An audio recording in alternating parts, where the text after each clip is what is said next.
जय हिंद मित्रांनो, स्वागत आहे आपल्या द गुरुजी युट्यूब चॅनलवर. मित्रांनो, पवित्र पोर्टल शिक्षक भरती 2025 जे काही रजिस्ट्रेशन टॅब आहे, तर तो कालच्या मध्यरात्रीपासून सध्या सुरुवात झालेली आहे. त्याच्यामध्ये 29/12/2025 पर्यंत सध्या बघा या ठिकाणी रजिस्ट्रेशन जे असेल तर ते सुरू राहणार आहे.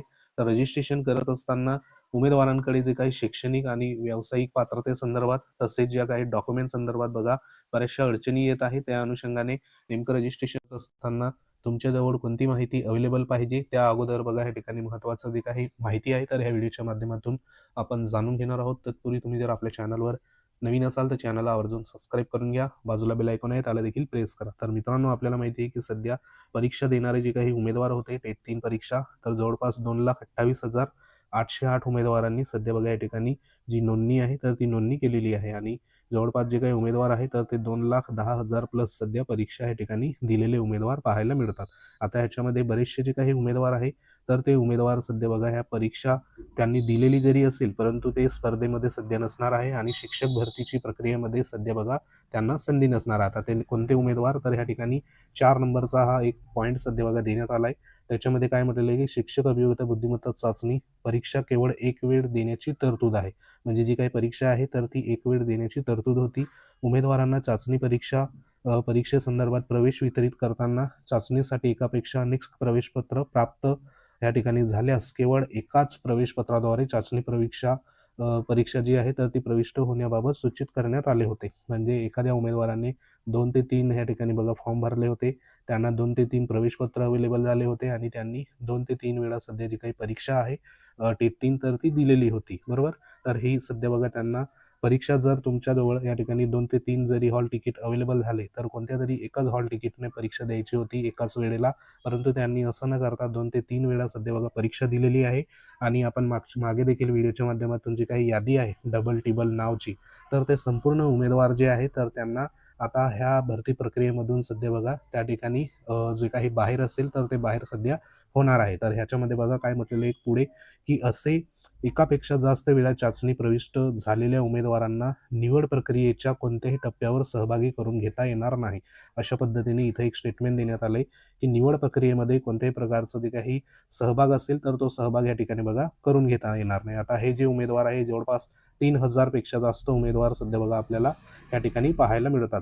आता ह्यांची यादी आपल्या टेलिग्राम चॅनलवर देखील आहे. जे डबल डबल टिबल टिबल सध्या नाव दिलेली होती तर ते उमेदवार यांनी 2-2 3-3दा परीक्षा दिलेली आहे.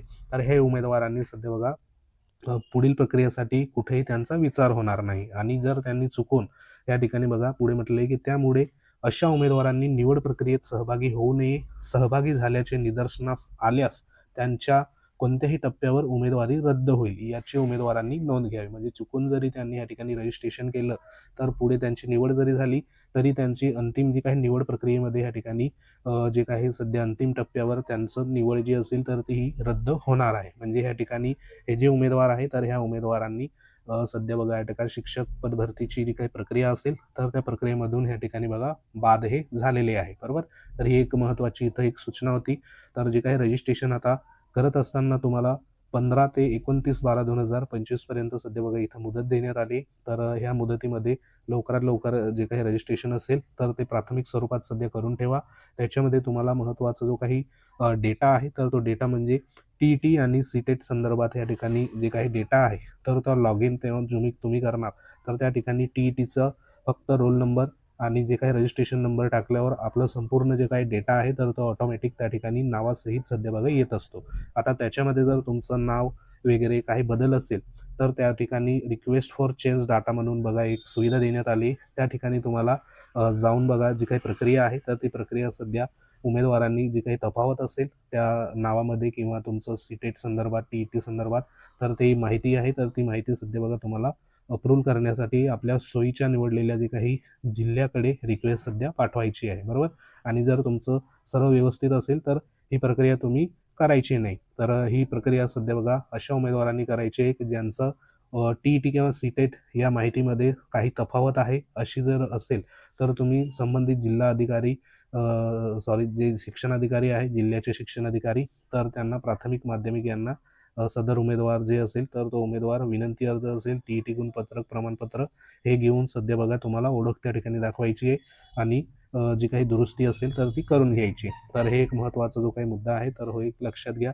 आता तुम्ही जेव्हा रजिस्ट्रेशन करणार तेव्हा नेमकं माहिती कशा पद्धतीने त्या ठिकाणी वेबवर सध्या बघा लोड होत आहे ती तुम्ही एकदा चेक करूनच ही प्रक्रिया तुम्हाला करायची आहे. ज्यांचं सविस्तर बघा या ठिकाणी व्यवस्थित नाव वगैरे येत असेल, माहिती ऑटोमॅटिक त्या ठिकाणी येत असेल तर त्यांनी ही प्रक्रिया करायची नाही.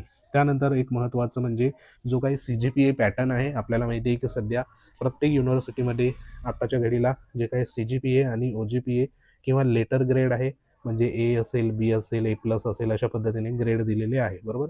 परंतु जेव्हा रजिस्ट्रेशन करत असतो तेव्हा त्या ठिकाणी जे काही शैक्षणिक आणि व्यावसायिक पात्रतेमध्ये आपल्याला त्या ठिकाणी गुण जे आहे तर ते गुण सध्या बघा विचारण्यात आलेले आहे. आता आपल्या मार्कशीटमध्ये आपलं जे आहे तर ते CGPA किंवा OGPA संदर्भात जे काही पॉईंटमध्ये सध्या बघा आपल्याला CGPA त्या ठिकाणी देण्यात आला आहे. परंतु सध्याच्या घडीला त्या ठिकाणी रजिस्ट्रेशन करत असताना आपल्याला एकूण गुण, त्यानंतर बघा मिळालेले गुण हे विचारलेले आहे. म्हणजे तुम्हाला जर समजा 1200चं एकूण गुण असेल पदवीला तर त्याच्यापैकी मिळालेले जे काही गुण असेल, समजा 800 गुण असेल तर अशा पद्धतीने तुम्हाला त्या ठिकाणी मार्क जे आहे टाकायला पडतात. परंतु सध्या CGPA किंवा OGPA संदर्भात ज्यांच्याकडे गुणपत्रक आहे तर त्यांच्यामध्ये मिळालेले गुण आणि एकूण गुण सध्या आपल्याला माहिती पडत नाही, बरोबर. तर त्यासाठी तुम्हाला काय करून घ्यायचं आहे, तर संबंधित जे काही तुमचं विद्यापीठ असेल, बरोबर, ज्या विद्यापीठातून तुम्ही परीक्षा उत्तीर्ण असाल किंवा मग संबंधित जे काही या ठिकाणी सांगितल्याप्रमाणे संस्था असेल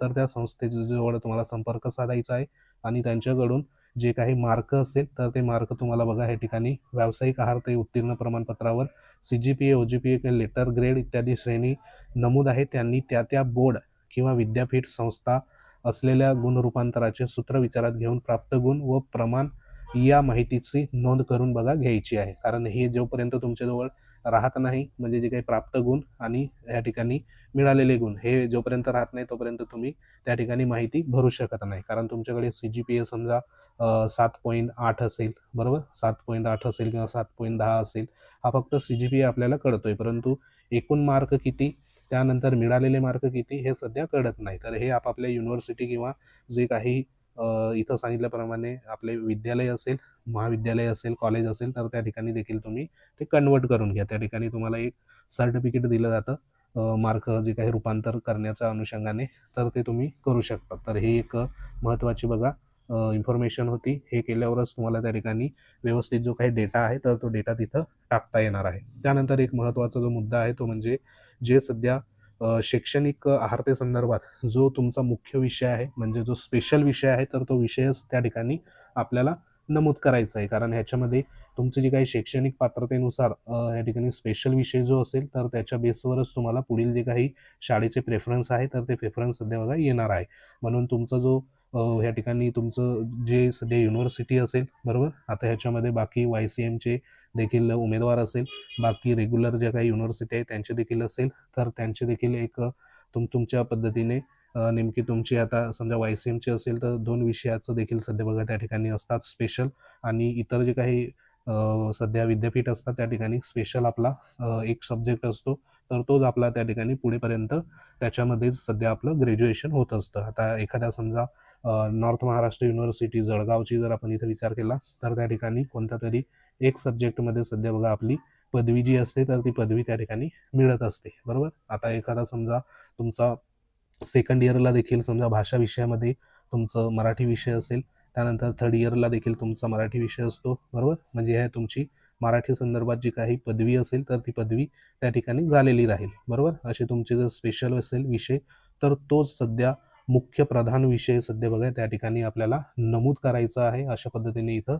सांगितलेलं आहे. जर तुम्ही परीक्षेचा गौण विषयाचा समावेश स्वप्रमाणपत्रामध्ये करता येणार नाही आणि गौण विषयाचा समावेश उमेदवारांनी स्वप्रमाणपत्रामध्ये केल्यास संबंधित उमेदवार कोणत्याही स्तरावर अपात्र ठरेल याची उमेदवारांनी नोंद घ्यावी, अशा पद्धतीचा हा एक महत्त्वाचा जो काही बदल आहे तर तो बदल सध्या आपल्याला पाहायला मिळत आहे. म्हणजे ह्याच्यामध्ये जर तुम्ही तुमचा जो काही गौण विषय म्हणजे जे काही जनरल संदर्भात विषय असेल ते विषय जर तुम्ही त्या ठिकाणी टाकले आणि तुमचा जो काही पुढे बघा कोणत्याही प्रकारचं जे काही कोणत्याही स्तरावर तुम्ही अपात्र देखील ठरू शकतात. कारण संबंधित जर तुम्ही विषय जर टाकले गौण विषय तर त्या संदर्भात तुम्हाला प्रेफरन्स देखील जनरेट होणार, बरोबर. आणि प्रेफरन्स जनरेट झाले तर त्या संदर्भात बघा तुमची अंतिम जर निवड झाली आणि तुमचा या ठिकाणी मुख्य विषय तो राहिलाच नाही, तर त्या ठिकाणी तुम्ही अपात्र हे ठरू शकतात. म्हणून एकदा व्यवस्थित आपला जो काही मुख्य विषय आहे, तर तो मुख्य विषय बघा व्यवस्थित त्या ठिकाणी नमूद करा. कारण सध्या मुख्य विषय आपण रजिस्ट्रेशन करत आहे त्या ठिकाणी पहिला म्हणजे मुख्य विषय असा एक कॉलम आहे. त्यानंतर जो दुसरा विषय असेल, त्यानंतर तिसरा विषय अशा पद्धतीने देण्यात आले. आता ज्यांचा फक्त एकच मुख्य विषय आहे, तर त्याने फक्त एकच मुख्य विषय लिहा. तुमचं मराठीमध्ये ग्रॅज्युएशन झालं असेल, बरोबर? म्हणजे जो काही मुख्य विषय असेल, हिंदीमध्ये असेल, हिस्ट्री असेल किंवा भूगोल असेल, कोणत्याही प्रकारचा जो काही तुमचा मुख्य विषय असेल, तर तो मुख्य विषय या ठिकाणी बघा व्यवस्थित टाका. जेणेकरून तुम्ही कोणत्याही स्तरावर तुम्हाला अपात्र त्या ठिकाणी ठरवलं जाणार नाही. तर ही एक तुम्ही काळजी इथं घेऊ शकता. तर हे एक महत्त्वाची बघा विषयासंदर्भात या ठिकाणी माहिती होती. त्यानंतर प्रमाणपत्र करत असताना तुम्हाला जर काही तांत्रिक अडचण येत असेल, तर ही या ठिकाणी जी काही ईमेल आय डी देण्यात आली, तर ही ijupavitra25@gmail.com ह्याच्यावर देखील तुम्ही संपर्क साधू शकता. जेणेकरून तुम्हाला कोणत्याही प्रकारची सध्या बघा अडचण जर असेल तांत्रिक, तर ह्या ठिकाणी संपर्क साधून व्यवस्थित तुम्ही ज्या असेल अडचणी त्या सोडवू शकता. तर अजून ह्या संदर्भात काही अडचणी असेल तर कमेंट बॉक्समध्ये कमेंट करा. त्यांना योग्य तो तुम्हाला रिप्लाय सध्या देण्यात येईल. तर ह्या महत्त्वाच्या 2 ते 3 बाबी होत्या. त्याच्यामध्ये महत्त्वाचा या ठिकाणी मुख्य विषय तुम्हाला टाकायचा आहे. तो मुख्य विषय नेमका कोणता, तो व्यवस्थित बघा तुम्ही बघून घ्या तुमच्या पदवीचा, बरोबर? त्यानंतर दुसरं जे होतं ते म्हणजे CGPA2 तुम्हाला ह्या ठिकाणी टक्केवारीमध्ये तुमचं जे काही सध्या पदवी असेल, तर ती कन्व्हर्ट करून घ्यायची आहे, बरोबर? म्हणजे मिळालेले गुण आणि एकूण गुण अशा पद्धतीने कन्व्हर्ट करून घ्यायची आहे. टक्केवारी ऑटोमॅटिक त्या ठिकाणी सध्या येत आहे. ह्या 2 गोष्टी तुमच्याजवळ असणं गरजेचं आहे. आणि त्या ठिकाणी तिसरं म्हणजे जे काही TET किंवा CTET संदर्भात त्या ठिकाणी जी काही माहिती आहे, तर ती माहिती TET जर या ठिकाणी निवडलं तुम्ही, तर ऑटोमॅटिक रजिस्ट्रेशन आणि रोल नंबर टाकून TETची जी काही सध्या माहिती असेल, तर ती ऑटोमॅटिक त्या ठिकाणी आपल्याला येत आहे, बरोबर?